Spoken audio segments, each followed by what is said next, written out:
and welcome to today's episode of Jchannel. I'm Aparna Prabhakar. Let's get right into today's top stories. Dean Phillips announced the end of his presidential campaign today. The Democratic House representative from Minnesota faced hard losses in yesterday's Super Tuesday polls. Phillips endorsed Democratic frontrunner and incumbent Joe Biden. A New Hampshire gas station is facing investigations after groundwater infiltrated its gas supply. Authorities claimed that 5 cars broke down after the owners filled tanks with the contaminated gas. The station closed public access to the tanks and are attempting to clean them out. Officials are asking anyone who might be affected to contact the Consumer Protection Bureau immediately. Republican Nikki Haley suspended her presidential campaign today.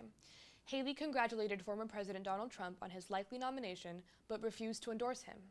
Haley won primaries in the District of Columbia as well as Vermont, but lost all other races to Trump. She told voters that Trump would have to earn support before receiving her endorsement. A former Northeastern track and field coach was handed a 5-year sentence for attempting to coerce women into sending him explicit images. Steve Waith pled guilty last year to 12 counts of wire fraud, as well as 1 count of computer fraud and 1 count of conspiracy to commit computer fraud. Waith also attempted to stalking women and hacking into social media platforms. He faces 84 months in jail. The Celtics play the Nuggets tomorrow night at 10 p.m. in Denver, and the Bruins play the Maple Leafs tomorrow night at 7 p.m. at TD Garden. Today we had a high of 54 and a low of 41 with light rain. Thursday is a high of 45 with a low of 39 and a high chance of rain. Friday is a high of 47 and a low of 35 with sunny skies. Saturday is cloudy with a high of 45 and a low of 33. Sunday is rainy with a high of 53 and a low of 38.